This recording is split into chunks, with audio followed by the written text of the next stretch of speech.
ఓం శంకరం శంకరాచార్యం కేశవం బాదరాయణం సూత్రభాష్యకృతౌ వందే భగవంతో పునః పునః. ఓం యుక్తాహార వికారాయ వివిక్తస్థలవాసిని మలయాళయతీంద్రాయ బ్రహ్మనిష్ఠాయ తే నమః. ఓం కృష్ణం కమలపత్రాక్షం పుణ్యశ్రవణకీర్తనం వాసుదేవం జగద్యోనిం నౌమి నారాయణం హరిం. ఓం సర్వమంగళం మాంగళ్యే శివే సర్వార్థసాధికే శరణ్యే త్రయంబకే గౌరీ నారాయణి నమోస్తుతే. ఓం సహనావతు సహనౌ భునక్తు సహ వీర్యం కరవావహై తేజస్వినావధీతమస్తు మా విద్విషావహై. ఓం శాంతి శాంతి. హరి ఓం తత్సత్. ఓం హరే రామ రామ రామ హరే హరే.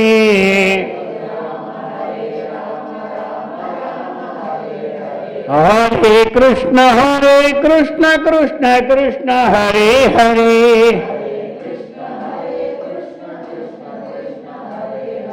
హరే రామ రామ రామ హరే హరే.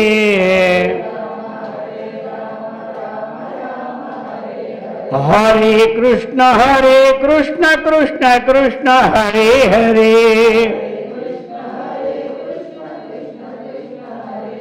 గోపాల కృష్ణ భగవాన్ की, సద్గురు महाराज की, జగదంబ మాతా की. హర నమః పార్వతీపతే. హర హర మహాదేవ్. పవిత్రాత్మ స్వరూపులకు ప్రియాత్మ బంధువులారా, శ్రీమద్ శంకరాచార్య విరచితం ప్రబోధ సుధాకరం ఇందులో 105వ శ్లోకం. మాయా బ్రహ్మోపగతా అవిద్యా జీవాశ్రయా ప్రోక్తా చిదచిద్గ్రంథిచ్ఛేదః తదా అక్షయతత్వక్షయం జ్ఞేయమామోక్షాత్. మాయా బ్రహ్మ ఉపగతా అవిద్యా జీవ ఆశ్రయా ప్రోక్తా చిత్తు అచిత్ గ్రంథి చేతః తత్ అక్షయం జ్ఞేయం ఆమోక్షాత్. ఇది మాయాసిద్ధి ప్రకరణం కాబట్టి మనకి ఈ మాయాసిద్ధి ప్రకరణం అయిన వరకు దీంట్లో మాయ ఉంటుంది. ఏ ప్రకరణంలో ప్రధానమో ఆ ప్రకరణంలో అది ఉంటుంది అన్నమాట. అందుచేత మాయా ఇది మరి బ్రహ్మ ఉపగత, ఇది బ్రహ్మని ఆశ్రయిస్తే మాయా అని ప్రోక్త చెప్పబడినది. ఈ మాయా బ్రహ్మను ఆశ్రయిస్తే ఏమిటి మాయ అని చెప్పబడుచున్నది. అర్థమైంది కదా. అది రెండు. ఎందుకంటే మనము ఒకటి జీవుడు అంటాం, రెండు బ్రహ్మ అంటాం. వ్యావహారికం అన్నమాట ఇది. అర్థమైందా? ఈ వ్యవహారికంలో చెప్తూ ఉన్నారు ఇప్పుడు. మాయా బ్రహ్మ ఉపగత, అవిద్య జీవ ఆశ్రయ ప్రోక్త. దాంట్లోనే స్పష్టమైపోతుంది ఇది. అంత తేలిగ్గా రాస్తారు శంకరాచార్యుల వారు ఈ శ్లోకాలు. లేకపోతే భాష్యాల్లో కఠినమైన పదాలు పెడితే అది అర్థం కాసి వస్తారు చాలామంది. అందుచేత ఇది అలాగే ఉందనుకో ఇక సామాన్యుడికి అర్థం కాదు కదా. అందుచేత ఆ పదాలని ఇప్పుడు మాయ అనేది దేన్ని ఆశ్రయించుకొని ఉన్నప్పుడు మాయని పేరు వచ్చింది. అలాగనే దేన్ని ఆశ్రయించినప్పుడు అవిద్యని పేరు వచ్చింది. ఒకటే ఉన్నది ఒకటే. అది దేన్ని ఆశ్రయించినప్పుడు ఏ పేరు వచ్చిందని మనకు కావాలి ఇప్పుడు. అది అందుచేత అది బ్రహ్మని ఆశ్రయించినప్పుడు మాయ. ఇప్పుడు మామూలుగా మనం అన్ని శాస్త్రాల్లో చదువుకుంటున్నాం. ఏమని? మాయోపాధిక ఈశ్వర, అవిద్యోపాధిక జీవ. ఇది ఒక ప్రసిద్ధం, అందరికీ అలవాటైపోయింది. అంటే ఏమిటి? మాయాయాం ప్రతిబింబిత చైతన్యం ఇది ఈశ్వర, అవిద్యాయాం ప్రతిఫలిత చైతన్యం ఏమైంది? జీవ. ఇప్పుడు ఎలాగంటే ఇప్పుడు మనకి స్వర్ణఘటంలో సూర్యుడు ప్రవేశించాడు. ఇప్పుడు ఏమంటారు? స్వర్ణఘట సూర్య, ఆయన ప్రతిబింబం మొదలు పెడితే ఆ పక్కన మట్టి ఘటంలో ఆయన ప్రతిఫలించినప్పుడు ఏమంటారు? మట్టి ఘట ఏమి? సూర్య. సూర్యుడికి ఇన్ని గతాలు ఎక్కడ వచ్చినాయి? అర్థమైందా? సూర్యుడికి ఇన్ని గతాలు ఏమీ లేవు. ఆయనకి ఏమిటి? స్వర్ణఘట సూర్య, ఆ ప్రతిబింబంలో అందులో పడితే. అలాగనే ఈ పక్కన ఏం పెట్టాము? బంగారం కొండ. ఈ పక్కన ఏం పెట్టాము? మట్టి కొండ. ఇప్పుడు రెండిట్లోనూ సూర్య ప్రతిబింబం ఉంది. ఆ బింబానికి పేర్లు మారిపోయినాయి. ఏమి? నువ్వు ఏ బింబం? స్వర్ణఘట ప్రతిబింబాన్ని చూసావా? మట్టిఘట ప్రతిబింబాన్ని చూసావా?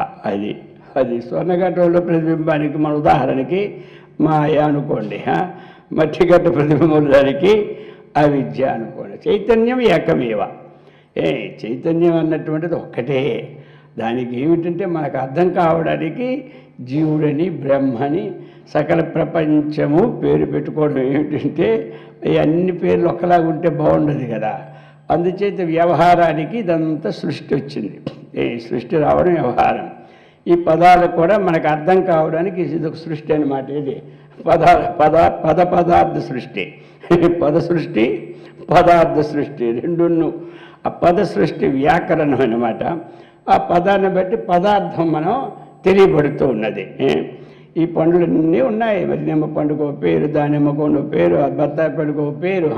అలాగా ఆ విధముగా ఇప్పుడు ఇక 105లో మాయా అర్థమైంది కదా. మాయా, ఈ మాయ అనేది ఏమిటి? బ్రహ్మ ఉపగత. ఉపగతం అంటే ఏమిటి? మనకి దానికి సమీపించి ఉండడం. ఉపప్రధాని అంటే ఎవరు? ప్రధానికి సమీపంలో ఉన్నవాడు ఉపరాష్ట్రపతి. అలాగనే ఉపకోశాధికారి, ఉప కార్యదర్శి, ఇవన్నీ సమీపంలో ఉన్నప్పుడు గత అంటే పొందినవాడు. కాబట్టి బ్రహ్మ సమీపాన్ని పొందినప్పుడు ఏమిటి? మాయా ఇది ప్రోక్త. ఆ ప్రోక్త పదం మనం రెండింటికి అర్థం చేసుకోవాలి. ఆ చివరిలో ఉన్నది కదా ప్రోక్త శ్లోకంలో. ఆ ప్రోక్త బ్రహ్మ ఉపగతమైనప్పుడు మాయని ప్రోక్త. అలాగనే ఇప్పుడు రెండవది జీవ ఆశ్రయ అవిద్యా ప్రోక్త. జీవుణ్ణి ఆశ్రయించుకొని మాయ ఉంటే దేని పేరు? అవిద్య. అందుకే అవిద్యోపాధిక జీవ, మాయోపాధిక అది. ఇదిద్దరు ఇక్కడ ఏమిటి? అవిద్యనిది ఒక ఉపాధి, మాయ అనేది ఒక ఉపాధి. దేనికోసం? వ్యవహారం కోసం. కాబట్టి ఉపాధిని బట్టి పేర్లు వస్తాయి. ఉపాధిని బట్టి పేర్లు. కాబట్టి చైతన్యం ఏకమేవ, ఉపాధిత్వాత్తు నానా నామాని భవంతి. ఆ విధంగా ఇక ఈ విధంగా ఇప్పుడు చిత్తు ఇప్పుడు ఏం చెప్తుంది? చేత. చేత అంటే ఏమిటి? చిత్తం. చిత్తం ఏమైంది ఇక్కడ? చిత్ అచిద్గ్రంథి. ఇక్కడ ఏమిటంటే ఒకటి చిద్గ్రంథి, రెండు అచిద్గ్రంథి. కాబట్టి చిత్తానికి ఈ రెండు గ్రంథులు ఉంటాయి అన్నమాట. అర్థమైందా? ఈ చిత్తానికి ఒకటి రెండు గ్రంథులు ఉంటాయి. ఇక్కడ ఏమిటి ఒక గ్రంథి ఏమిటి అంటే ఏదోయా మనం ధర్మ మార్గంగా నడవాలి, ఎవరికి హాని చేయకూడదు, చేస్తే ఉపకారం చేయాలి, లేకపోతే హాయిగా ఉండాలి. అధర్మ మార్గంగా నడిచి పంచపక్ష పరవాన్నాలు తినే కన్నా ధర్మ మార్గంలో నడిచి అంబలో జావో తాగడం మంచిది. పూర్వ సామెత ఇది అనమాట. పూర్వం ఏమిటంటే పరిగెత్తి పాలు తాగే కంటే నిలబడి నీళ్ళు తాగితే మంచిదనేవారు. అందుచేత ఈ ప్రకారముగా ఆలోచిస్తుంది అన్నమాట.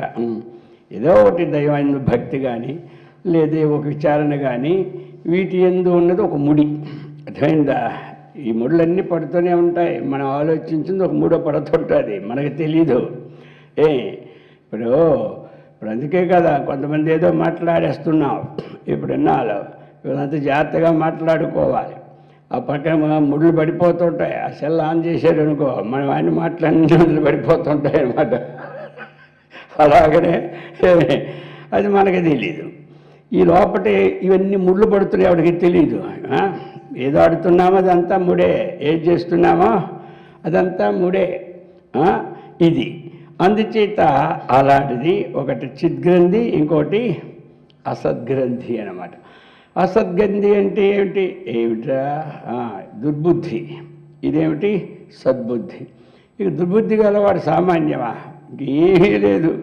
వాడికి ఎలాగోలాగా ఎదుటివాడిని నొప్పించి ఒప్పించి కాదు, ఎదుటివాడిని ప్లస్ నొప్పించి, ఎదుటివాడి నొప్పించి అంటే అక్కడ విడదీస్తే మళ్ళీ అద్దుతే ఎదుటివాడిని నొప్పించి అంటే ఏమిటి? బాధ పెట్టి వాడి దగ్గర తీస్తాడు. ఇది అన్నమాట. దీన్ని ఏమంటాడు? దుర్బుద్ధి. ఒప్పించి తీసుకోవడం వేరు, నొప్పించి తీసుకోవడం వేరు. ఒప్పిస్తే సద్బుద్ధి సద్గ్రంథి, నొప్పిస్తే అసద్బుద్ధి అసద్గ్రంథి. ఇది అన్నమాట. ఏమంటారా? అందుచేత వీడన్నీ ఏమిటి అంటే దురాచారమైన పనులే ఉంటాయి అన్నమాట. వీడి ముందు ఏమిటి అంటే అది అన్యాయము అన్యాయము విచక్షణ లేకుండా ప్రవర్తించేది ఇదో గ్రంథపడుతుంటుంది మనకి. అది గ్రంథపడుతుంటా. ఇది అన్నమాట. అందుచేత ఇక ఈ ప్రకారముగా ఈ గ్రంథులు ఉంటాయి. మరి ఈ గ్రంథులు అన్నటువంటిది విడాలి కదా మనకి. అర్థమైంది కదా? ఇది విడాలి. అందుకనే ఈ విడడానికే సాధన ఏమిటి? ఈ గ్రంథులని విడిపించుకోవడానికే మన సాధన. అందుకనే మనం ఎప్పుడు చెప్పుకుంటాం శ్లోకం, భిద్యతే హృదయ గ్రంథి ఛిద్యంతే సర్వ సంశయా క్షీయంతే చ అస్య కర్మాని తస్మిన్ దృష్టే పరావరే. ఇది అందరికీ నోటి శ్లోకమే. అర్థమైంది కదా? ఏమిటి? భిద్యతే హృదయ గ్రంథి ఛిద్యంతే సర్వ సంశయా. అది మనకి ఏమిటంటే హృదయ గ్రంథిని భేదింపచేయాలి, సంశయాలని పోగొట్టుకోవాలి. ఈ రెండు చెప్తున్నాడు. ఇది సంశయం ఉన్నంత వరకు గ్రంథి భేదించబడదు, గ్రంథి ఉన్నంత వరకు సంశయం ఉంటుంది. ఈ రెండు అవినాభావ సంబంధం. అర్థమైంది కదా? అందుచేత భిద్యతే హృదయ గ్రంథి ఛిద్యంతే సర్వ సంశయ. ఇంకోటి చెప్పారు, క్షీయంతే అస్య కర్మాని. మూడు పాయింట్లు అన్నమాట. కర్మాని కర్మలు. కర్మలంటే కర్మ ఫలములను తీసుకోవాలి. కర్మ చెయ్యకుండా ఎవడు లోకంలో ఉండడు. చేయడానికే వచ్చింది కర్మ. ఆ కర్మ దుష్కర్మ సుకర్మ అని చూసుకోవాలి. అంతేగాని నేను ఈ మధ్య జ్ఞానంలో ఉన్నాను కాబట్టి నాకు ఏ కర్మ అక్కర్లేదంటే ఏ కర్మ అక్కర్లేదంటే భగవంతుడు చెప్పాడు, శరీరి యాత్రాపి చేత్ అప్రసిద్ధేతు అకర్మణ అన్నాడు. ఏమి అకర్మణ, కర్మ లేని వాడికి శరీర యాత్ర కూడా జరగదు. అంతే కదా, కర్మ చేస్తేనే ఎవరికైనా అది తన కర్మని తాను చేసుకోవాలా. ఏదో పూర్వజన పుణ్యం ఉందనుకోండి, ఈయనంత ఇంకోటి బాత్రూమ్ పోతాడా, ఈయనంత ఇంకోటి స్నానం చేస్తాడా, ఈయనంత ఇంకోటి తింటాడా? ఇప్పుడు నేను ఏ కర్మ చేయకూడదంటే తన శరీర కర్మలే తనకి ఉన్నాయి బోల్డు. ఈ కర్మ ఏది చేయాలంటే ఏది లేకుండా అలా ఉండిపో, బాత్రూమ్కి వెళ్ళకూడదు, స్నానం చేయకూడదు, తిండి తినకూడదు, ఏం చూడకూడదు, ఏం కళ్ళు మూసుకోకూడదు. అందుచేత కర్మ చేసుకోవాలి. ఏ కర్మ చేయకూడదంటే నేను ఈ మధ్య జ్ఞాని అయిపోయాను కదా, నాకు ఏ కర్మ లేదంటాడు. పనికి పరారు, తిండికి తయారు మాటలు అవి. అర్థమైంది కదా. అందుచేత అది కర్మ. జ్ఞాని అయితే నీ కర్మ లేకపోవడం. నువ్వు సాఫ్ట్వేర్ జ్ఞాని అయినావు, నీకు కర్మ లేదా? డాక్టర్ అయినారు, కర్మ లేదా? యాక్టర్ అయినాడు, కర్మ లేదా? అలాగే కర్మే. అలాగే నువ్వు జ్ఞాని అయినావు, నీ కర్మ నీకేం కర్మ బట్టి నీ చేయకపోవడం అదయ్యా. నువ్వు చెయ్యు. కర్మ చేయకపోతే జ్ఞాని అవుతాడు అనేది ఏమి చెప్పారు కదా. మొట్టమొదటి సంజం భగవద్గీత అర్థం బాగా చేసుకుంటే ఇంకో గ్రంథం పోవక్కర్లే. అది చూడాలని ఎందులో ఏదుందో, ఏ పొట్టలు ఏ పోవుందో అంటారు కదా, అలాగా ఒక దగ్గర ఒక నడుస్తూ ఉంటుంది. అసలు సన్యాసి అంటే ఎవడో, యోగి అంటే ఎవడో చెప్పేశాడు అనమాట ఆయన. అన్ని అధ్యాయం మొన్న 6లో చెప్పాడు, 5లో చెప్పాడు, 4. అది పూర్తిగా చదివి మనం అర్థం చేసుకుంటే కదా. దానికి ఏమిటి అందుచేత చెప్పాడు. ఇక్కడ ఎందుకు చెప్పడము అంటే చాలామంది ఏమిటంటే ఏదైనా ఒక విషయాన్ని సంపాదించుకుంటే ఇంకేమీ చేయక్కర్లేదు అనుకుంటారు. అది చెయ్యక్కర్లేదు అనేది ఏం కాదు, చెయ్యాలి. శంకరాచార్యుల కన్నా మనం గొప్ప వాళ్ళమా ఏమంటారా? వారు ఏం చేయకుండా మానేశారు చెప్పండి. ఇంత చేసి 32 సంవత్సరాల్లో లోకంలో ఇన్ని గ్రంథాలు దాచిపెట్టేసి తరిచిపోయారు. మనకి సందేహాలే కదా. ఏంటంటే పూర్తిగా అవగాహన కాని వాడికి అన్ని సందేహాలు. ఎందుకంటే లోకో భిన్న రుచి, లోకంలో ఒకడు చెప్తూనే ఉంటుంటాడు. అర్థమైంది కదా.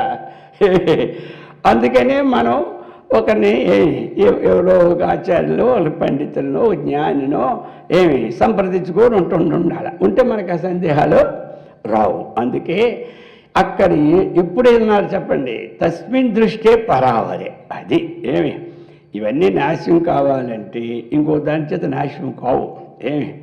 నాశనం కాదు. దేని చేత? తస్మిన్, ఆ పరమాత్మను చూసినప్పుడే, అంటే అది తెలుసుకున్నప్పుడే పోతాయి. అది ఇక్కడ చెప్తున్నాడు అనమాట.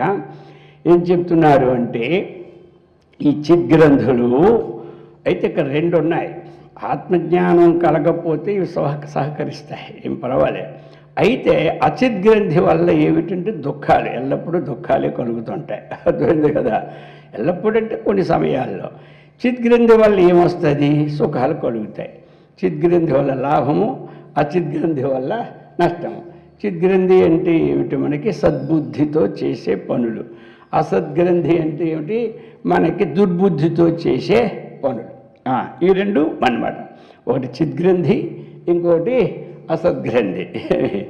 అందుచేత మొత్తం తీసుకున్నప్పుడు ఆత్మజ్ఞానం వచ్చినప్పుడు 2 గ్రంథులు పోతాయి. ఎందుకంటే వాడికి జన్మ ఎత్తే అవకాశం లేదు కదా. ఇంకా గ్రంథుండి ఏం చేసుకుంటాడు? చెడ్డ పోయి మంచి ఉంటే ఇంకా అనుమానం పడితే నాకు ఇంక ఈ జన్మలో మోక్షం కలుగుతుందో లేదో అనుమానం ఉన్నోడు ఉంచుకోవాలి. అర్థమైంది కదా.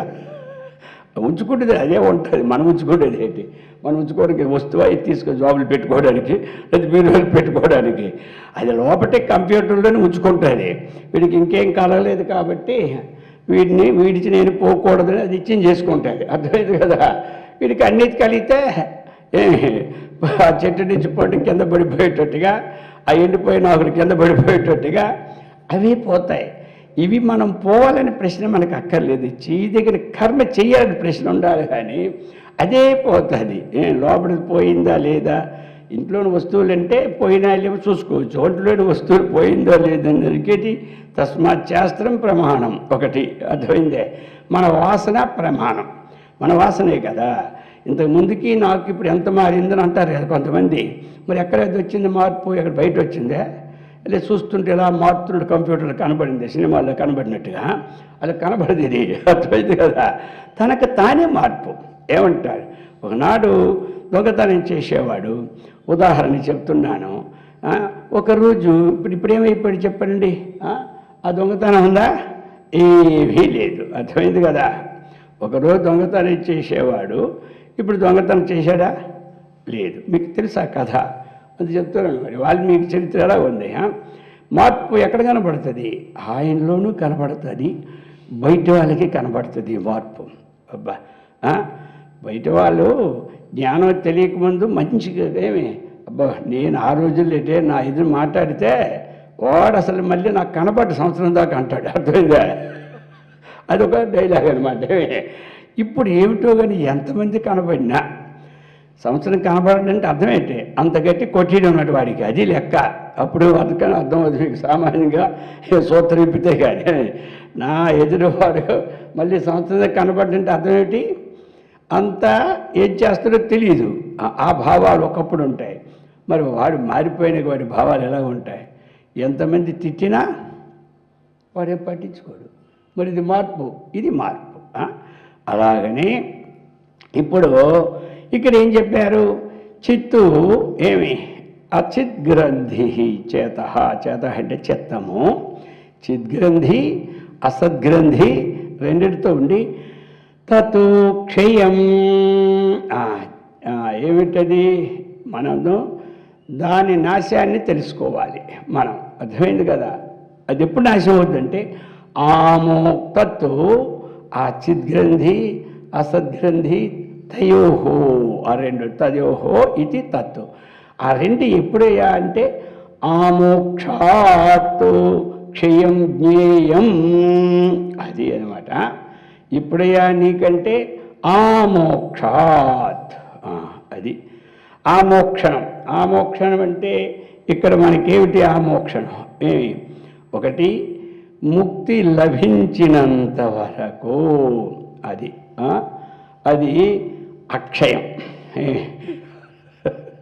ఇప్పుడు చూసారా ఏమంటారు? తత్తు అక్షయం. తత్తు ఉంది కదా అక్కడ, తత్తు విడదీసామన్నమాట. తత్తు అంటే తయోహో, ఆ రెండు కూడా అర్థం. ఏమి? అది ఏమి? అక్షయం. ఎంతవరకు? ఆమోక్షాత్తు అక్షయం. ఎంతవరకు మోక్షము మనకు కలగలేదో అంతవరకు ఈ రెండు ఏమవుతాయి? అక్షయం అవుతాయి. అది కలిగిందే క్షయం అవుతాయి. ఇది అనమాట అక్కడ భావం. జ్ఞానం, స్వాత్మజ్ఞానం కలిగిందే అసద్గ్రంథి పోతుంది, ఏమి? చిద్గ్రంథి పోతుంది. ఎప్పుడు? తస్మిన్ దృష్టే పరావరే, తస్మిన్ పరమాత్మ యందు ఏమి? దృష్టే సతి, అది జ్ఞానం కలుగుతూ ఉండగా కర్మాని ఏం పోతాయి. రెండవది ఏంటి మనకి? హృదయ గ్రంథి పోతుంది. మూడవది ఏమిటి? సంశయాలు కూడా పోతుంది. ఎక్కడ? ఆ శ్లోకంలో చెప్పారు కదా అది. అలాగని ఇక్కడ కూడా తత్తో ఏమి? ఈ రెండు కూడా కూడిన, ఈ రెండిటితో కూడిన చిత్తము. అది ఎప్పుడయ్యా అంటే మనకి ఆమోక్షాత్, మోక్ష పర్యంతము అక్షయంగా ఉంటుంది. ఎప్పుడు మోక్షం వచ్చిందా అప్పుడు పోతుంది. కాబట్టి ఇంకా ఏమిటి ఇక్కడ? రెండు. ఏమి? ఆమోక్షాత్. ఆమోక్షాత్ అంటే ఏమిటి? అవిద్యా చిత్తం ఉంది మనకి. ఏమి? ఈ అవిద్య వల్లే కదా చిద్గ్రంథి అసద్గ్రంథి. ఆ అవిద్యా చిత్తము ఎప్పుడైతే ఆమోక్షాత్, అది దాన్ని మొత్తం నాశనం అయిపోతుంది. మోక్షం అంటే విడుదల. ముచ్చులు మోక్షనే. మోక్షం అంటే ఏమిటి? విడుదల. ఇది అంటే ఇటు నుంచి అడు తిరిగేసినా అటు నుంచి ఇటు తిరిగేసినా అర్థం సరిపోతుంది. కింద నుంచి పైకి వెళ్ళినా, పై నుంచి కిందకు వచ్చినా. ఇప్పుడు ఆమోక్షాత్ అంటే ఏమిటి ఇక్కడ? ఎప్పుడైతే అవిద్య సంపూర్తిగా మోక్షం అంటే విడుదల. ఆ మోక్షం అంటే సంపూర్ణంగా విడుచుట, పూర్తిగా విడుచుట. అవిద్య ఎప్పుడు పూర్తిగా పోయిందో అప్పుడేమైపోతుంది మనకి తద్బ్రహ్మం, ఏమి అక్షయం, ఏమి అది ఇంక అది అక్షయం అయిపోద్ది మనకు. అప్పుడు ఏది అక్షయం అయిపోద్ది? వినాశం లేని పరబ్రహ్మము సదా భావన వస్తుంది. ఇప్పుడు ఏమిటి, ఒకసారి వస్తుంది ఒకసారి పోతుంది, క్షయం అంటారు దీన్ని. అర్థమైంది కదా? ఎల్లప్పుడూ ఉంటేమంటారు అక్షయం. ఏమిటో కానీ వాడు ఎంత పెంచినా తరగడం లేదండి అంటారు. ఎంత పెంచినా తరగడం లేదంటే ఏమిటో దాని పేరు అక్షయం. ఇప్పుడు పోయినాడు ఆ యొక్క దుర్వాసుడు. దుర్వాసుడు పోయి ఏమి సడన్గా పోయినాడు. అర్థమైందా? సరే చెప్పేసి వెళ్ళిపోయారు. మేము వచ్చాము చాలామంది భోజనానికి, 100 మంది అనుకోండి, ఎక్కువ మంది ఎందుకు దానిగా. పోయినాడు. పోయిన తర్వాత ద్రౌపది చూసింది, ఏమిట్రా స్నానం చేసి వస్తామంటుంది. ఆశ్చర్యపోయి ఎలా బెటర్ అర్థం అవ్వలే. అర్థమైందా? అప్పుడు శ్రీకృష్ణుడు ఏదో చేశాడు, అటు ఇటు ఆకిచ్చో పాకిచ్చో మీ అందరికి తెలిసిన కదే. మొత్తం మీద ఇక 100 మంది ఎంత పెడుతున్నా ఆ కొండ తరగడంలే. ఇది ఏమిటి అక్షయ పాత్ర అంటారు. అర్థమైందా? అక్షయ పాత్ర అంటే అదే ఉదాహరణ. అదే ఇక అందరూ తినేశారు. ఇక తినేస్తే ఏమి వాళ్ళకి ఇంకా తిన్న తర్వాత లేవడానికి శక్తి లేకపోతుంది, ఇంకా వడ్డిస్తుంటే చాలు చాలు అంటున్నారా? అలా ఉంటుంది అక్షయం.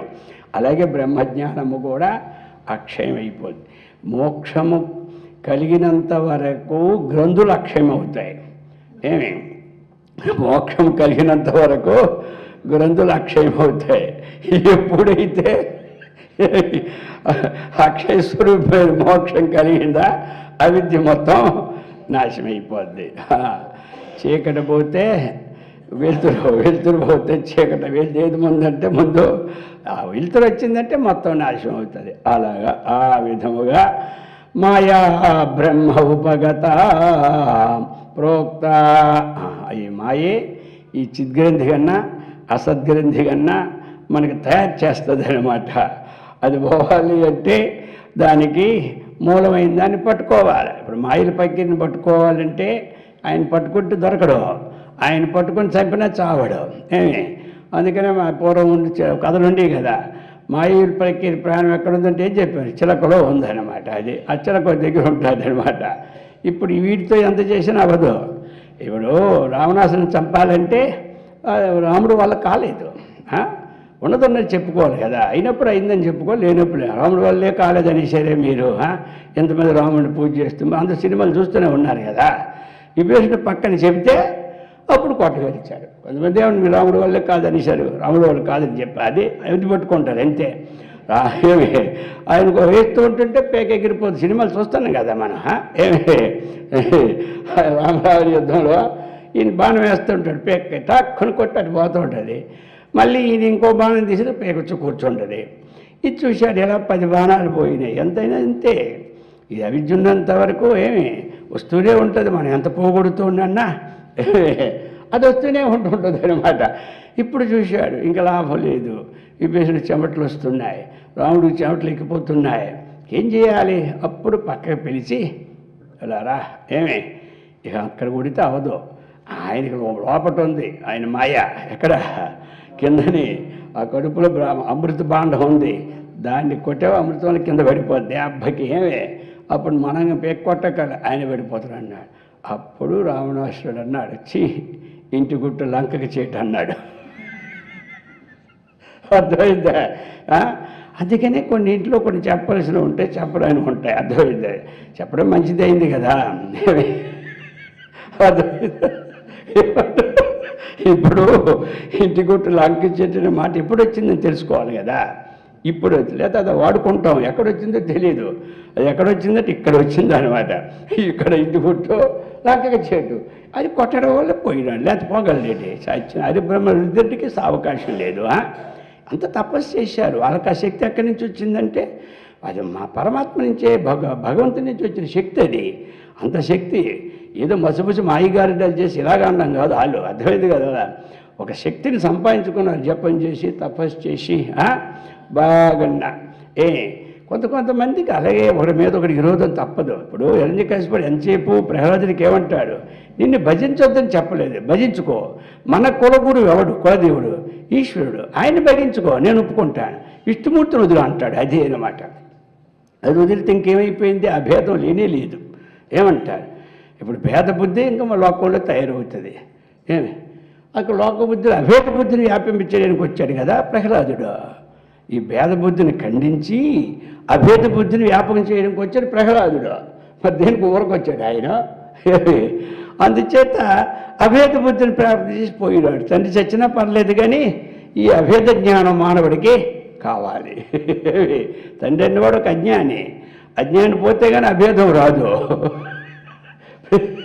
ప్రతి దాంట్లోనూ మనం కాస్త విచారించామంటే దేంట్లో ఒక రత్నం రాలుతూనే ఉంటుంటుంది. అర్థమైందా? విచారించకిచ్చే ఒక రత్నం చాలిన చాలు కదా, కొన్నాళ్ళు తినొచ్చు, అదే హాయిగా. మా స్వాములు వారు చెప్పేవారు ఏమిటి, అయ్యా ఏమనేవారు, స్వామీజీ మన ఉపన్యాసం దగ్గర ఎప్పుడు పంచాయతీ ఉంటుంది కానీ ఎక్కువ లేదంటే పంచాయతీ అంటే 5గురు. అది అనేవారు స్వామివారు. ఏంటి స్వామి తక్కువ అంటే పంచాయతీ చర్య ఉంది కదా అనేవాడు. ఒక్కోసారి ఏంటి ఈ వర్షాలు పడి ఎవరు వస్తారు, ఆ లోపల ఎక్కడ బయట నుంచి వచ్చిన కాదు కదా. కొన్ని దగ్గరలో అయితే ఇంకా ఇదే. యా అలాగనుకోకు. ఏమిటి ఇదంతా ఏమిటంటే చిల్లర కొట్లు ఉంటాయి బోల్డు, వజ్ర వైడూర్య కొట్లు ఉంటాయి కొన్ని. ఈ చిల్లర కొట్టు వాడికి ఖాళీ ఉండదు, రోజల్లో ఉప్పులు అమ్మేమి సస్తాడు. కానీ వాడు 6 మాసాలకు ఒక వజ్రం అమ్ముకున్నా వాడికి చాలు. అర్థమైందా? 2 సంవత్సరాలు తిండి చాలు. అంతే. మనకి ఈ పంచాయతీలో ఒకరు బాగుపడినా ఇక మనకి జీవితం వల్ల సరిపోతే తిండికి అంటారు. ఇది అన్నమాట. అందుచేత ఇది విశేషం. ఈ విశేషం ఇక్కడికి అది ఈ ప్రకారముగా ఏమి చెప్పి 106లో ఇప్పుడు లక్షణాన్ని చెప్తున్న జీవ లక్షణానికి ఉదాహరణగా ఏమి 106 ఘట మట కుడ్యై ఆవృతం ఆకాశం తత్తత్ ఆహ్వయం భవతి. తత్తదాహ్వయం భవతి. తద్వత్ అవిద్యావృతం ఇహ చైతన్యం జీవ ఇత్యుక్తః. ఘట మట కుడ్యైః ఆవృతం ఆకాశం తత్తత్ అది అన్నమాట. ఆహ్వాయం భవతి. తద్వత్ అవిద్యా ఆవృతం ఇహ చైతన్యం జీవ ఇతి ఉక్తః. ఇప్పుడు చెప్తున్నారయ్యా ఎలా అంటే మనకి ఆకాశం అనేటువంటిది ఒక్కటే. అర్థమైంది కదా, అందులో తేడామేమీ లేదు. ఆత్మ అనేది ఒక్కటే, అందులో ఏమి తేడా ఏమీ లేదు. ఆ రెండిట్లో సందేహం ఉంటే అన్ని సందేహాలే. అర్థమైంది కదా. మొత్తం మన కథల్లో సందేహం ఉంటుంది. ముందు ఏమిటంటే ఏది ప్రతిజ్ఞా విషయమో అది సందేహం లేకుండా ఉండాలి.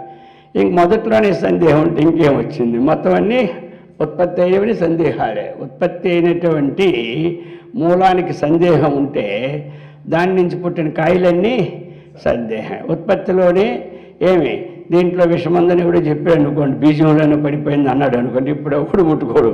కాయలు పుట్టుకోవాలన్నా కష్టమే, ఆకులు ముట్టుకోవాలన్నా కష్టమే, ఆ చెట్టు కింద కూర్చోవాలన్నా కష్టమే. ఎందుకంటే దాంట్లో ఉత్పత్తిలోనే ఉంది. మామిడికాయలోకి విషయం కలిసింది అన్నాడు అనుకోండి ఒకడు. అర్థమైంది కదా.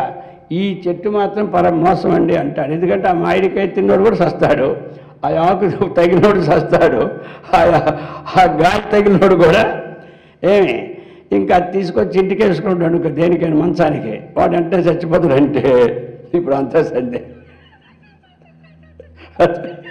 ఇప్పుడు మొత్తం సందేహమే. అందుచేత ఆకాశం సర్వవ్యాపకత్వంలో సందేహం లేదు. అర్థమైంది కదా. ఆత్మ సర్వవ్యాపకత్వంలో సందేహం లేదు. ఇప్పుడు ఆ రెండింటికి అన్వయం చేసుకోవాలి మనం. అది కాబట్టి ఘట మఠ కుడ్యైః 3 అన్నమాట ఇది. ఘటం అంటే ఏమిటి? మనకి కుండ. మఠం అంటే ఏమిటి? ఇది మఠం అనుకోండి, ఏం పోయిందా మంది పీఠం మఠం అనుకోండి, ఇది మఠం. కుడ్యం అంటే గోడ, అర్థమైంది కదా. కుడ్యం అంటే గోడ అనమాట. కుడ్యం అంటే మళ్ళీ కుండ అనుకున్నారు ఏంటి, అది అలా కనబడుతుంటుంది. కుడ్యం అంటే కుండలాగా. కొండ ఇదైతే ఘటం అని మళ్ళీ చెప్పడు అక్కడ.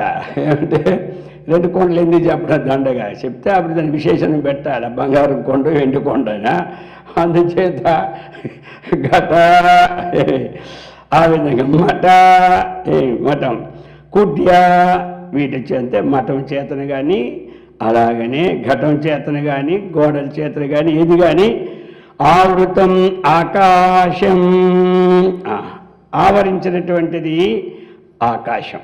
ఏమి అయితే ఇది ఏంటి? ఆకాశం అంటే అందరికీ తెలుసు.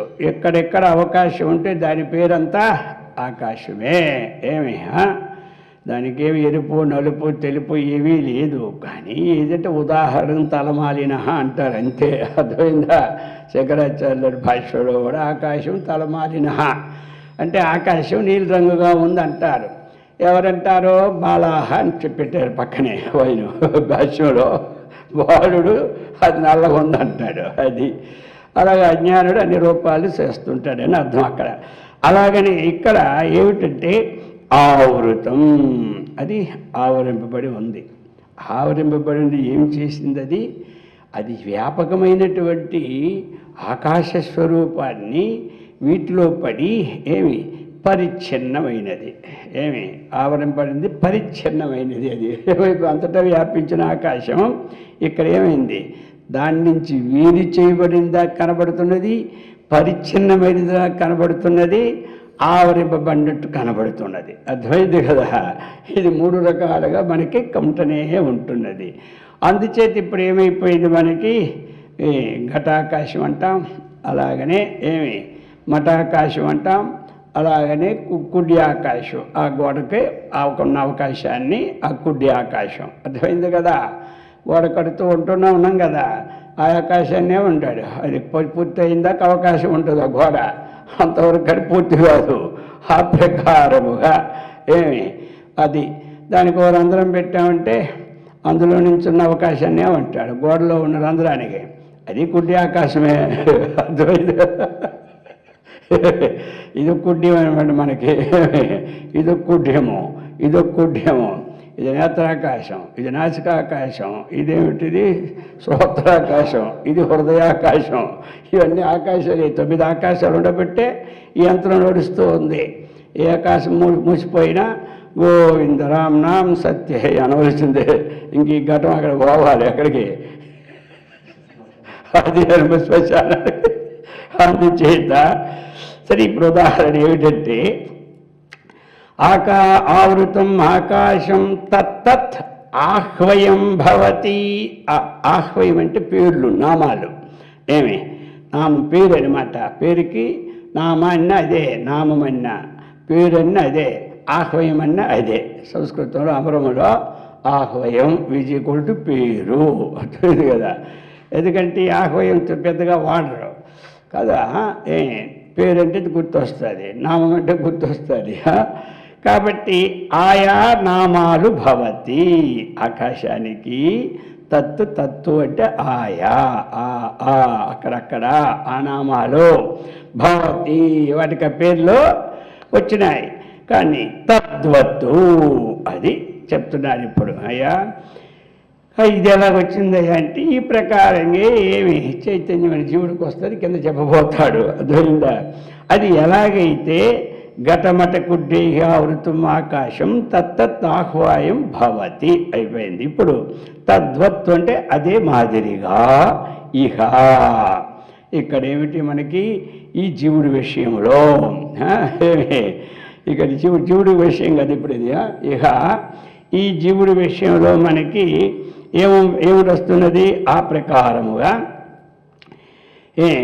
ఇక అవిద్యావృత చైతన్యం జీవ ఇత్యుక్త. ఏమి ఈ ప్రకారముగా అక్కడ మేఘము ఏ విధంగా అయితే ఘటాన్ని ఘటం మీద ఆవృతమై ఏమైపోయింది, ఘటాకాశం వచ్చిందో ఆ ప్రకారముగా అవిద్యను ఆశ్రయించుకున్నటువంటి చైతన్యాన్ని ఏమన్నారు, జీవ.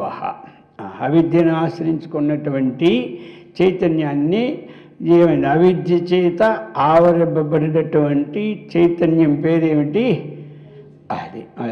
అలాగే మాయ చేత ఆవరింపబడినప్పుడు అది ఆవరింపబడమంటే చెప్పుకోవడానికి ఇప్పుడు ఏదో ఉంటున్నారు కదా, దాని సమీపంలో ఉంటేనే దానికి పేరు వచ్చేస్తుంది, అర్థమైంది కదా. రాజు సమీపంలో ఉంటేనే వాడు అయినా కాపని యువరాజు అని పేరు వచ్చేస్తుంది, అర్థమైందా. ఆయన పియ అంటాం, ఎవరు పియ అంటే ఈయన పలాని గొప్ప అధికారి పియ అంటాం అనమాట, అర్థమైందా. ఆ పక్కన తొలిగిపోతే పియ లేదు గీయలేదు, మొత్తం అయిపోద్ది, అర్థమైంది కదా. ఆ ప్రకారముగా ఇంకా పేరు ఆ ఉపాధికి ఆ పేరు వచ్చింది ఆయన పక్కన ఉండబట్టి. ఆయన అయితే మీరేంటండి లేకపోయినా పర్లేదు ఇది ఆయనకి ఇచ్చేయండి అంటారు, అర్థమైందా. ఎందుకంటే అంత నమ్మకం మీదనమాట. ఈ ప్రకారముగా ఇక్కడ ఏమిటి మనం ఈ శ్లోకంలో నేర్చుకున్న విషయం అంటే, ఆకాశానికి ఎలాగైతే ఒక్కటైపోయినా దీన్ని ఆశ్రయించినప్పుడు ఆ పేరు వచ్చిందో అలాగ చైతన్యం కూడా ఏమిటి అవిద్యందు ఆశ్రయం అంటే ప్రతిఫలించినప్పుడు దానికి జీవుడు అంతఃకరణంతో కూడిన అవిద్యందు ప్రతిఫలించినప్పుడు జీవత్వం ఇది ప్రాప్త. అది అనమాట అవిద్యోపాధిక జీవ. అవిద్యను ఉపాధిగా ఆశ్రయించుకున్న చైతన్యాన్ని ఏమంటారు, జీవుడు. మాయను ఉపాధిగా ఆశ్రయించుకునే చైతన్యానికి ఏం పేరు, ఈశ్వరుడు. ఇది ఇక్కడ జీవేశ్వరుల ఐక్యం కావాలి అంటే ఈ మాయా కొని తెచ్చుకున్నదే, ఇది కొని తెచ్చుకున్నది ఎన్నాళ్ళు ఉంటుంది. ఇప్పుడు ఏదైనా స్వతంత్రంగా పెట్టుకొని ముగ్గు కట్టే ఎల్లప్పుడు ఉంటుంది, పెట్టుకొని ముగ్గు కట్టి చేతి కింద పడిపోద్ది. ఇప్పుడు అలాగనే దాని మీద ఇష్టం లేకపోతే కొని తెచ్చుకుందని తీసి అసలు పారేస్తారు, చాలా కొన్నావు అది వచ్చినంత ఇబ్బందిగా ఉంది, పో దానివల్ల సుఖం లేదు ఏమీ లేదు, ఎందుకు కొని తెచ్చుకున్నావు, ఇంత కొని తెచ్చుకొని కొన్నాళ్ళు ఉంచుకొని వద్దు, ఇంకొంచుకుంటే మొత్తం నష్టం, తీసి పారే అవుతాడు అంటాడు. అది మామూలు కూడా తీయని కాదు, అర్థమైందే. అలాగా ఈ రెండు కూడా విచారణ పూర్వకంగా ఏమి సర్వజ్ఞత్వాది విశిష్ట చైతన్యము, అల్పజ్ఞత్వాది విశిష్ట చైతన్యం. సర్వజ్ఞాది విశిష్ట చైతన్యానికి ఈశ్వరుని పేరు, అల్పజ్ఞత్వాది విశిష్ట చైతన్యానికి జీవుడని పేరు. వీరిద్దరికీ ఏకత్వం ఎక్కడ కుదురుతుంది, ఒకటే ఒక్క ఉదాహరణ, సోయం దేవదత్త. ఇదంతా మీరు అన్నదే, కానీ మీకు జీవేశ్వరుల ఐక్యం ఎలా కలుగుతుందని డౌట్ రాకుండా ఆ దేవదత్తుడే ఈ దేవదత్తుడు అన్నమాట. అది ఈ ప్రకారముగా ఇందులో అవిద్యను ఆశ్రయించుకున్నప్పుడు చైతన్యానికి జీవుని పేరు వచ్చింది, కానీ కేవలం జీవుడు అనేవాడు ప్రత్యేకంగా లేడు, అది సిద్ధం చేసుకోవాలి. అది సిద్ధం. జీవుడు అనేవాడు ప్రత్యేకంగా ఏమీ లేడు, ఈశ్వరుడు అనేవాడు ప్రత్యేకంగా ఏమీ లేడు, అర్థమైంది కదా. ఇద్దరు ఉంటే ఐక్యమే కుదరదు. ఆ రెండు ఉంటే ఆ రెండింటికి వీటికి ఏమి ఈ పేరు మనం పెట్టుకున్నాం, అది. అందుచేత ఆ విధంగా చెప్పి ఇప్పుడు 107 నను కథమావరణం స్యాత్ అజ్ఞానం బ్రహ్మణో విశుద్ధస్య సూర్యస్యేవ తమిష్ణం రాత్రి భువం స్వప్రకాశ్యాం. ఇక్కడ ఏమిటంటే ఒక పూర్వపక్షి ఆక్షేపాన్ని తీస్తూ ఉన్నాడు. ఇలాగా నను అంటే అదే అనమాట. ఎక్కడ నన్ను వచ్చినా పూర్వపక్షి అయితే కానీ ఇది చూడంటాడు, చెప్పింది అయితే కానీ, కాకపోతే ఇది ఉంటుంది అక్కడ. నను కథం ఆవరణం స్యాత్ అజ్ఞానం బ్రహ్మణః విశుద్ధస్య సూర్యస్యైవ తమిశ్రం రాత్రిభవం స్వప్రకాశస్య. నను అంటే ఏమిటి, ఎక్కడైనా అయితే చెప్పావు మరి, కానీ ఇంకొకటి సందేహం అని అర్థం. అందుకు అన్నాను అనేది ఏమిటి, ఇక్కడ పూర్వపక్షస్య ఆక్షేప. సమంతాత్ క్షేపం ఆక్షేపం వాడు సంపూర్తిగా పెడతాడు అనమాట. ఇటువంటి పోకుండా ఏదో ఉదాహరణ ఇచ్చే పోతాడు, లేకపోతే నమ్మరు కదా లోకంలో. అందుచేత ఇప్పుడు చెప్తూ ఉన్నారు ఏమి నను మొట్టమొదటి ఏమిటి నను. అయితే మరి ఇది ఎలా సిద్ధవుతుంది అంటారు అని అంటున్నారు. స్వప్రకాశం ఏమి కాబట్టి పరప్రకాశం అంటే ఏదో దానితో ప్రకాశం ఏమి తక్కినవన్నీ సొంతంగా ప్రకాశించేదాన్ని ఏమంటారు స్వప్రకాశం. ఏమి సొంత ఇల్లు ఎలాగో, సొంత కారు ఎలాగో, సొంత భూమి ఎలాగో, అలాగనే స్వప్రకాశం. స్వదేహం నుంచి వచ్చిన ప్రకాశాన్ని కూడా ఏమంటారు స్వప్రకాశం. పరదేహం నుంచి వచ్చిన ప్రకాశం కాదు. మన ముఖానికి కొంచెం ప్రకాశం ఇతరుల ముఖంతో వచ్చే రాదు. అందుకే ఒక ముఖానికి హోమం పెట్టలేదు ఆ భగవంతుడు. ఎక్కడో ఉంటే ఏమో ఉండవచ్చు, కనబడలేదు మనకు మాత్రం. అందుచేత ఎవడు ప్రకాశం వాడిదే అనమాట. అలాగనే ఈ ప్రకాశం కూడా ఏమిటి స్వప్రకాశం అని పెట్టాడు. అందుకు సొంత ప్రకాశాన్ని ఏమంటారు అంటారు స్వప్రకాశం. అతి ప్రకాశాన్ని ప్రకాశం అందరూ. ఇప్పుడు మనం ఏదైనా ఒక ఇదే డ్రామా వేయాలి, ఇంకా అప్పుడు ఆ ప్రకాశం తలతల్లాడిపోద్ది ముఖం. ఆ డ్రామా పోతే మరి మామూలే.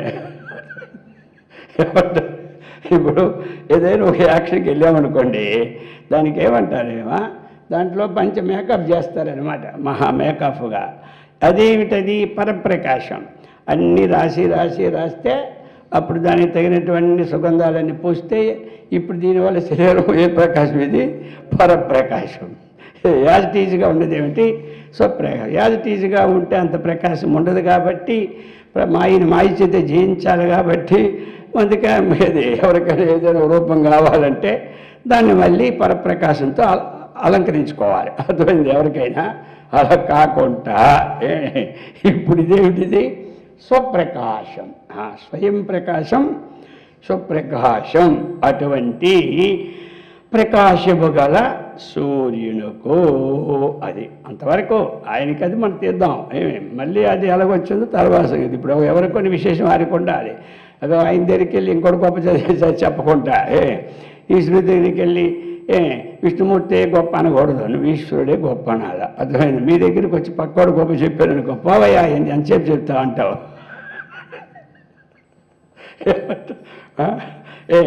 దేనికి వచ్చా చెప్పు. సరే ఏదో అంటున్నాడు పో, అదేదో 10 కేజీలు అడుగుతున్నాడు, ఒక 1/2 కేజీ ఇచ్చి పంపించు అంటాడు. ఏమిటి ఎందుకో వీడి దగ్గర పరప్రకాశం చేస్తున్నాడు, వీడి దగ్గర ఏం చేయాలి స్వప్రకాశం. 10 కేజీలు 15 కేజీలు పడతాయి అన్నమాట.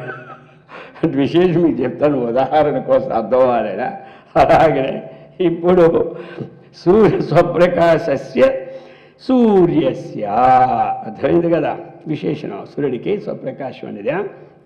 ఆ తర్వాత మళ్ళీ పరమాత్మ నుంచి వచ్చి పరప్రకాశం తీసుకొచ్చి కూడా ఆ విధముగా ఈ ప్రకారముగా స్వప్రకాశ ప్రభావం గలవాడు సూర్యునకు రాత్రిభవం.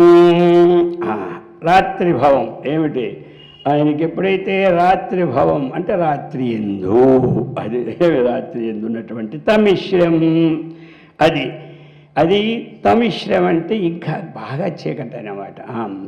తమ శబ్దం ఏమిటంటే అది మంచి చీకటి, తమస్త్వజ్ఞానజం అంటారు కదా, అది తమిశ్రం అన్నమాట. అందుకని అది కారి చీకటిగా అని ఆవరణమై ఉంటుందన్నమాట. ఆ తమిశ్రం అన్నటువంటిది అది మంచి చీకటిగా ఉంటున్నది. అయితే ఇప్పుడు ఈ చీకటి ఎవరికి? సూర్యుడికి ఏమీ చీకటి లేదు, అది గుర్తుపెట్టుకోవాలి మనం. అర్థమైంది కదా. ఎంత ఇప్పుడు పగలు రాత్రి నుంచి ఎందుకో ఇప్పుడు పగలే. ఈ పగలే మనకి బాగా మేఘావృతం అయిపోతే ఈ లైట్ లేకపోతే వస్తువులే కనపడవు. అర్థమైంది కదా. రాత్రి చీకటి ఒకటి, పగల చీకటి ఒకటి, రెండు. అర్థమైందా? ఇప్పుడు కనపడదు. మరి ఇంత మనకు కనబడకపోయినా సూర్యునికి ఉన్న ప్రకాశం తగ్గదు. అది ఇక్కడ ఇప్పుడే ఫోన్ చేసాం మనకి చీకటి పోయింది పగలంతా. అమెరికా ఫోన్ చేస్తే ఎలా ఉంది అబ్బా ఈ ఎండలతో సస్తున్నామండి అంటారు వాళ్ళు. అక్కడ ఏమి ఎండ ఉంది ఈరోజు 100 డిగ్రీలు అవ్వాలంటారు. మనకి 1 డిగ్రీ కూడా లేదు ఇక్కడ. అర్థమైందా? వెళ్తురు వాళ్ళకి వెళ్తే 100 డిగ్రీల ప్రకాశం. ఇప్పుడు మరి ఈయనకి ఆవరణతో ఏమి ఆయన్ని కప్పిపుచ్చినట్టయితే ఇంకొక దేశంలో కూడా ఉండకూడదు. కప్పిపుచ్చింది కాదు. పోనీ ఈ ఆవరణ వల్ల ఆయనకేం తగ్గుతుందంటే ఏమీ ఒక్కనే పైస తగ్గదు. ఈ ఆవరణ ఆయన దగ్గరికి వెళ్ళింది అనుకో యుద్ధానికి దగ్గరికి మొత్తం పటాపంచలు అయిపోద్ది. అది ఎల్లకే కదా ఇప్పుడు ఏడుస్తున్నాం మనం అందరం. ఈ ఆవరణ సూర్యుని దగ్గరికి వెళ్తుంటుంది ఏమిటి? ఏమిటిది? ఈ మధ్యదాకా నుండివే మేఘాలు. ఈ మేఘాలు దాటి మనమే పోతున్నామా ఫ్లైట్ మీద పైకి పడుతున్నా? మేఘాలన్నీ మనకు కనబడుతుండే అక్కడ కిందనే. ఇప్పుడు మనం పైకి చూడాలి మేఘాలకి. అప్పుడు మనం ప్లేట్లో అయితే ఎక్కడ చూడాలి? పైకి చూస్తే ఏం కనబడదు, అంత సూర్యప్రకాశమే. కింద చూస్తే మేఘాలన్నీ గుంపులు అనమాట. ఏ పరిగెడుతూనే ఉంటుంటాయి అవి. అందుచేత అటువంటి ఈ యొక్క కారు చీకటిగా వచ్చినది ఏదైనా సరే సూర్యుని మాత్రం ఏమీ చేయలేవు. అలాగా ఈ విధంగా చెప్పారు. ఏమండి మనకి నను అయితే అయ్యా స్వప్రకాశస్య సూర్యస్యవ తమిశ్రం ఏమి రాత్రిం భవం. అలాగనే విశుద్ధస్య బ్రహ్మణః విశుద్ధమైనటువంటి పరబ్రహ్మకు అజ్ఞానం కథం ఆవరణం స్యాత్. ఉదాహరణ చెప్పాడా? దృష్టాంతం దాష్టాత్తుకుని అన్వయం చేశాడు. అర్థమైంది కదా?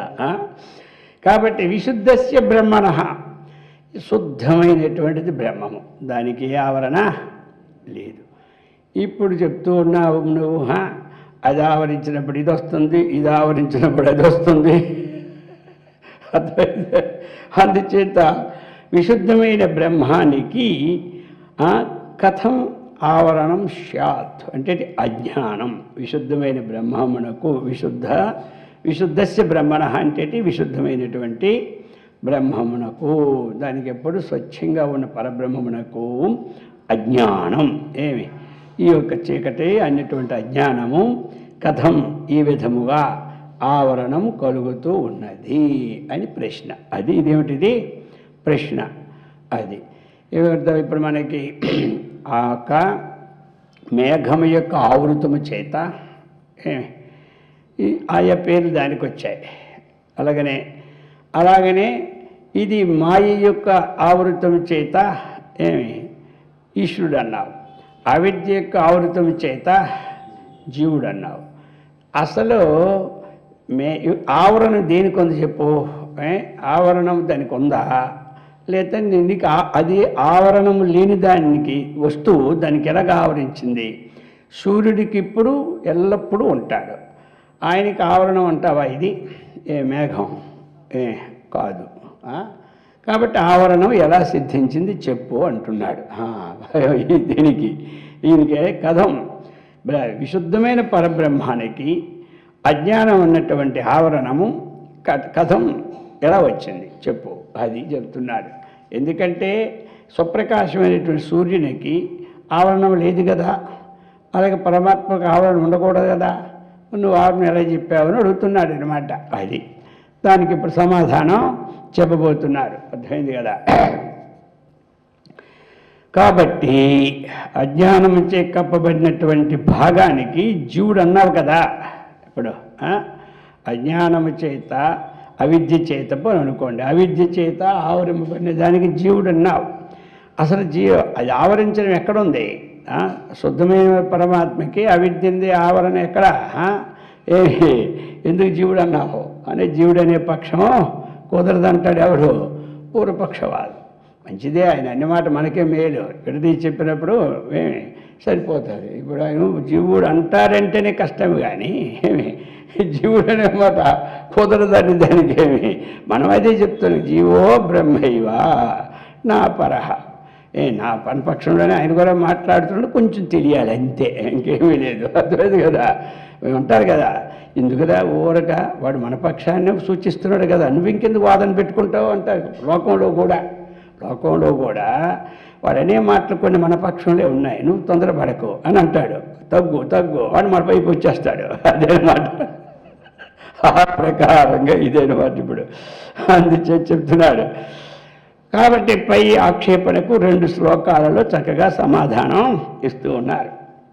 ఈ ప్రకారముగా దినకర కిరణోత్పన్నై మేఘై ఆచ్ఛాద్యతే యథా సూర్య న ఖలు దినస్య దినత్వం తై వికృతై సాంద్రసంఘాతై అజ్ఞానేన తదాత్మా శుద్ధోపి ఛాద్యతే శుచిరం న సపరంతం వరం పరంతు లోకసిద్ధా ప్రాణిషు తచ్చేతనా శక్తి దినకిరణ ఉత్పన్నై మేఘై ఆచ్ఛాద్యతే యథా సూర్య న ఖలు దినస్య దినత్వం తై వికృతై సాంద్రసంఘాతై అజ్ఞానేన తథా ఆత్మా శుద్ధః అపిచ్ఛాద్యతే శుద్ధః అపిచ్ఛాద్యతే శుచిరం సా వరం పరంతు లోకసిద్ధాం ప్రాణిషు తచ్చేతనా శక్తి. చెప్తున్నారు ఇప్పుడు. యథా సూర్య, నేను చెప్పే కదా సూర్యుడు ఎలా, అందుకని యథా సూర్యుడు ఏ విధముగా దినకర కిరణ ఉత్పన్నై, కాబట్టి అతడేటి ప్రతిదినము తన కిరణాలతో, అది అందుకని ఆయనకి దినకర, ఆయన ఎప్పుడు సూర్య కిరణాలు అంటాం కదా, అందుకు దినకరుడన్నా సూర్యుడే అనమాట, దివాకరుడన్నా సూర్యుడే అనమాట. ఆకరహ అంటే దివా పగలు ఆయన కిరణాలు సమూహం మొత్తం అంతటినీ ఆయన కిరణాలతో ప్రకాశిస్తాడు. ఏమి అందుచేత దినకర కిరణ ఉత్పన్నై అంటే తన యొక్క కిరణముల చేత పుట్టినటువంటిదే ఏమిటి, మేఘం. ఆచ్ఛాద్యతే దిన అంటే యథా సూర్య, సూర్యుడు ఏమి ఎక్కడి నుంచి వచ్చింది మేఘం అంటే తన యొక్క కిరణములతోనే పుట్టినది మేఘం. ఆ మేఘముల చేత ఏమైపోతుంది, ఆచ్ఛాద్యతే కనబడకుండా అయిపోతుంది. ఎవరికి, తన కంటికి, అంతే, మొత్తం ప్రపంచానికి కాదు. ఇదే అన్నమాట, తన కంటికి అది ఆచ్ఛాద్యతే, అంతే కదా. దేని నుంచి పుట్టింది దాన్నే ఆచ్ఛాదనం. అగ్ని నుంచి పుట్టిన పొగ అగ్నినే కప్పేస్తుంది అనమాట. ఏమంటారు, మనకి 3వ ఉదాహరణ భగవద్గీతలో ఇచ్చేశాడు. ఆ విధముగా ఏమి ఆచ్ఛాద్యతే. ఇప్పుడు మొదటి దానికి అది ఉదాహరణ. యథా సూర్య దినకర కిరణ ఉత్పన్నై అంటే తన నుండి పుట్టిన కిరణముల ద్వారా మేఘై ఆచ్ఛాద్యతే, ఆ కిరణముల ద్వారానే మేఘము పుడుతూ ఉన్నది, దాని ద్వారా అది ఆచ్ఛాద్యతే అని చెప్పేశాడు. ఈ ప్రకారంగా చెప్పి ఇప్పుడు వికృతై అంటే వికృతై వికృతై తై సాంద్ర సంఘాతై, అదేనమాట. ఇది వికృతై తై సాంద్ర సంఘాతై. వికృతై అంటే వికారములు కలిగినటువంటి అది, తై అంటే అదేమిటది, సాంద్ర సంఘాతై, ఆ దట్టమైనటువంటి సంఘాతం అంటే మేఘములు. మొట్టమొదటి చెప్పాడు కదా, మేఘం చేత ఆచ్ఛాద్యతని. ఆ మేఘాలు ఎలాగున్నాయంటే దాన్ని విశేషణ వేస్తున్నాడు. సాంద్ర సంఘాతై, దట్టమైనటువంటి ఆ మేఘముల యొక్క 10 మంది గుమిగూడితే ఏమంటాం, వీళ్ళందరూ గుమిగూడారు తోడబొండ్రు అంటారు. అలాగే మేఘములందరూ దగ్గర దట్టం అంటే గుమిగూడడం అనమాట. అటువంటి దాని చేత దినస్య పగలు కూడా ఏమైపోతుంది, దినత్వం ఆచ్ఛాద్యతే. అయ్యా పగలు కూడా, నువ్వు రాత్రి చెప్పావు ఆచ్ఛాద్యత అని, కానీ పగలు కూడా మేఘములతో ఉన్నప్పుడు అది ఎప్పుడు కూడా ఇది కూడా ఆచ్ఛాదించడం లేదు. రాత్రాలు కొన్ని పగలు కూడా మేఘములు ఆవరించినప్పుడు మేఘములు ఈ ఆవరణ సూర్యునికి లేదు. అది చెప్పి ఆ విధంగా లేదు కదా అంటున్నాడనమాట. నఖలు అంటేటి లేదు కదా, ఆయనకి పగలు కూడా సాంద్ర సంఘాతై ఆచ్ఛాదనం అనేది లేదు కదా అని చెప్తూ ఉన్నాడు. ఆ విధంగా ఇప్పుడు చెప్పి ఇప్పుడు ఏం చెప్పబోతున్నాడు నెక్స్ట్ అనమాట. అజ్ఞానేన తథా ఆత్మ శుద్ధోపి. ఇక్కడ ఏమిటి శుద్ధ, పరమాత్మ కూడా అది దృష్టాంతం, ఇది దాష్టాంతకం. ఇక్కడ పరమాత్మ ఏంటి శుద్ధ ఆత్మ.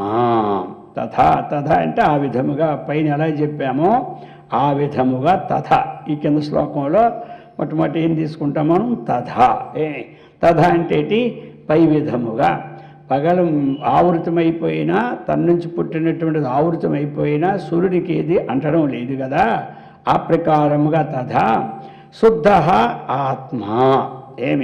శుద్ధమైనటువంటి ఏ ఆత్మ అయితే చక్కగా ఉన్నదో అది ఎలాంటిది? శుచిరం అపిచ్ఛాద్యతే. అది దేని చేత అపిచ్ఛాద్యతే?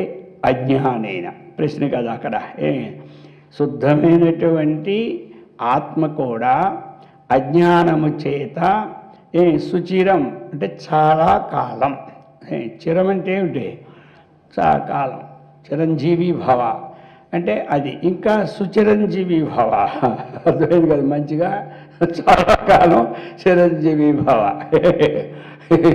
కొంతమంది అలాగా. కాబట్టి అలాగా అజ్ఞానేనా సుచిరం అపిచ్ఛాద్యతే, అది అజ్ఞానము చేత ఆవరింపబడుతూ ఉన్నది. అయితే ఇది ఏమిటి అంటే చెప్తున్నారు ఇక్కడ, అది పరం, అజ్ఞానం చేత ఆవరింపబడుతున్నది కాబట్టి పరం. కానీ ప్రాణిషు లోకసిద్ధ, ప్రాణులు అందరికీ కూడా ఇది సిద్ధమైపోయింది లోకములో. అయితే ఇప్పుడు చెప్తాడు తచ్చేతనాశక్తి. ఎప్పుడూ కూడా ఆ చేతనాశక్తి ఏదైతే ఉన్నదో దానిని ఈ యొక్క అజ్ఞానం అనేది సూర్యుడికి అనేది కరెక్టే. సూర్యుడికి ఎలాగైతే ఈ మేఘం పగలు కూడా ఆవరింపబడలేదో ఈ అజ్ఞానం అన్నటువంటిది ఈ ఆవరణము ఆ పరమాత్మకు కూడా ఆవగింజంతా అంటదు. ఆవగింజంతా అది ఆవరింపలేదు, అది బాధింపదు. ఎందుకంటే అజ్ఞాన స్వరూపమైనటువంటిది శుద్ధం అన్నాడు కదా, శుద్ధమైనటువంటిది, నిర్వికారమైనటువంటిది, నిర్ద్వంద్వమైనటువంటిది, అనిర్వాచ్యమైనటువంటిది దాన్ని ఏనాడు ఆవరింపబడలేదు, దానికి ఆవరింపబడలేదు. అయితే ఎలాగైతే మనము ఆకాశము ద్వారా ఈ ఉదాహరణ చెప్పుకొని ఇది మఠాకాశము ఘటాకాశము అన్నటువంటి వ్యవహారం వస్తూ ఉన్నదో ఆ విధముగా ఆత్మ ప్రతిఫలిత చైతన్యం అన్నటువంటిది దీని యందు పడినప్పుడు వస్తూ ఉన్నది. అంతేగాని వాస్తవముగా సూర్యుడికి నువ్వు ఏ విధంగా అయితే అంటలేదని చెప్పినావో అలాగే దీనికి ఆవరణమేమీ లేదు. మేఘావరణ సూర్యునికి లేదు, అజ్ఞాన ఆవరణ ఆత్మకి లేదు. అందుచేతే మేము కూడా జీవో బ్రహ్మైవ నా పరహ అని మేము వాడుతూనే ఉన్నాము మొదటి నుంచి. అందుచేత జీవుడనే వ్యవహారము వాస్తవముగా లేదు. అది అక్కడ సారాంశం అన్నమాట. జీవుడనే వ్యవహారం వాస్తవముగా లేదు. కాబట్టి ఎలాగైతే ఆ యొక్క ప్రతిబింబం తర్వాత సామాన్యులు ఏమనుకుంటారు అంటే ఈవేళ సూర్యుడు కనబడలేదు అనుకుంటే వాళ్ళు ఏమనుకుంటారు, ఇంక సూర్యుడే లేడనుకుంటారు. అంటే ఈ సూర్యప్రకాశం అనేది ఈ దీనితోనే ఆగిపోయిందని సామాన్యులు తలుస్తారు. విజ్ఞానులు ఏమి తలుస్తారు, సూర్యప్రకాశం ఉంది తన కంటికే అడ్డు అనుకుంటారు. అలాగే అజ్ఞాని విచారణ లేక కర్తృత్వ భోక్తృత్వాదికో ఉన్నటువంటి జీవుడిని వ్యవహరిస్తాడు. జ్ఞాని జీవో బ్రహ్మైవ నాపరహ వ్యవహరిస్తాడు. ఇది సిద్ధాంతం అన్నమాట ఇక్కడ.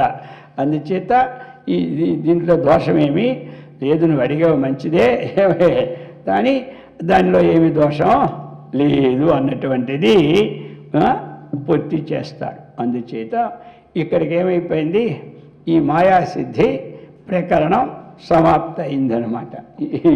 అది ఇంకా రేపటి నుంచి ఇంకో ప్రకరణం, లింగదేహాది నిరూపణ ప్రకరణం. అందుచేత ఈ విధముగా మనకి చక్కగా ఈ మాయ సిద్ధి అంటే మాయ ఈ విధంగా సిద్ధైంది, కానీ వాస్తవంగా మాయ అనేది లేదు. మాయ అనేది వాస్తవంగా అయితే అది అనాది, కానీ శాంత. మాయతో కూడా ప్రపంచం వచ్చింది, కానీ అదేమైంది, అనాది అనిపించుకుంది. ఎప్పుడు మనము తెలుసుకున్నామో, ఎప్పుడు ఈ జ్ఞానాన్ని, ఇక్కడ మాయా లేదు, అవిద్య లేదు. అక్కడ ఎప్పుడు ఆత్మను తెలుసుకున్నామో ఈశ్వరుడు లేడు, జీవుడు లేడు. ఇది సిద్ధాంతం. అందుచేత అటువంటి ఏమి మాయాతీతమైనటువంటి పరమాత్మ స్వరూప నిష్ఠని మనందరికీ సత్కర్మనిష్టను, భగవద్భక్తిని, ఆత్మవిజ్ఞాన సంపత్తిని, ఆయురారోగ్య ఐశ్వర్యాన్నిచ్చి సదా రక్షించు ఆక.